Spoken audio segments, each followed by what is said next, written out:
نو یو کس راغی چې یا امیر المؤمنین کله ناکله وي میاشت او 2 میاشتې تېرې شي اوبه نه وي.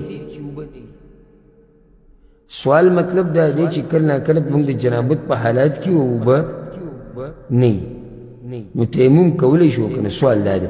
نو د عمر بن خطاب کو راولنی قول دا و چې اوبه نه وي او یو سړی د جنابت په حالات کې نو تیمم نشي کولی، ځکه چې تیمم د هغه چا دپاره دی چې په هغه باندې چاردام لازم شوی غسل نه. دا ګوره د عمر بن خطاب رایه وه او دلیل دی په دې باندې چې کله ناکله د یو عظیم انسان نه هم دلیل ګوره هېر شي. منګه د بعضو د کلي مولوي صاحبیات کو خلک راپسې سره شنه شي وي، ته هغه مولوي صاحب نه پوهېږو؟ مولوي صاحب مفتي صاحب نه پوهېږي؟ دا دومره غټ پټکۍ چې اچولی دی نه پوهېږي؟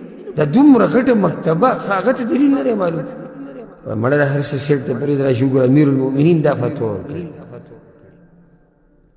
نو عمر ورته ووایي زما خو خپله دا طریقه دی چې کله راته اوبه میلاو نه شي که نه او د جنابت په حالات کې نو چې تر څو مې د اوبه نه پیدا کړي مونځ نه کوم، معنی دا چې لازم غسل کوم. عمار ورسره خوا کې ناست و امیر المؤمنین تاسو ته یاد نه دي؟ تاسو نه که زویر شو تاسو چې کله پلاني او پلاني ځي کې وایي او زه در سره موما اوس ګوره لکه دام نه چې عمر بن خطاب لکه بلکل د دې دلیل نه خبره دی، خود دلیل ته هېر شوی دی، انسان کمزوری دی. وایي ما ته وایي چې هغه وخرته د موږ چې یو ځای ښه نو وي موږ دواړو باندې جنابت راغلی هغه ورته یو نو وایي ما چې چل کړی فتمرغت فی التراب. دا اوس عمار خپل اجتهاد کړی دی. عمار خو مسله د تیمم اورېدلې ده، اوس د ده خپل سوچ دا دی دا مشهور تیمم چې کوم دی دا به د هغه بېودسۍ دپاره وي چې کله په سړي باندې څه لازم شي؟ چاردام. اوس موږ خو غسل کوو جنابت نه بعد، نو سوچ یې کړی دی چې دا طریقه به څنګه نو په دې خاورو کې رغړېدلی دی داسې داسې داسې پکې تللی ده بیا داسې راغلی او ځان یې پکې پوره لطبت کړی. بیا چې وایي موږ پیغمبر صلی الله علیه وسلم پسې رالي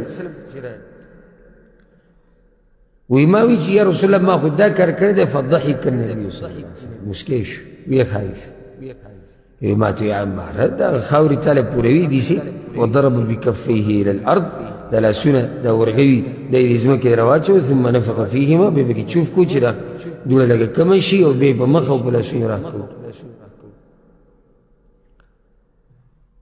عمر بن خطاب ورته د الله نه ویرېږه دا داسې وي اوس دا خبره یېره ده.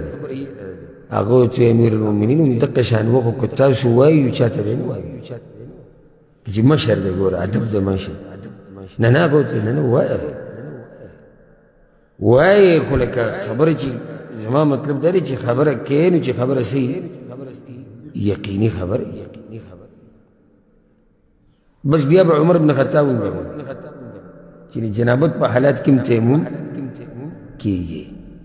اوس ګوره دلته پیغمبر صلی الله علیه وسلم خاندلي دي چې کله د چا خبره واورېده د عمار دا قصه چې کله واورېده چې عماره نو دغه طریقه ده په دې بېودسۍ کې هم ده او په هغه بېودسۍ کې هم ده په کوم سره چې په سړي باندې چاردام اودس لازم شي.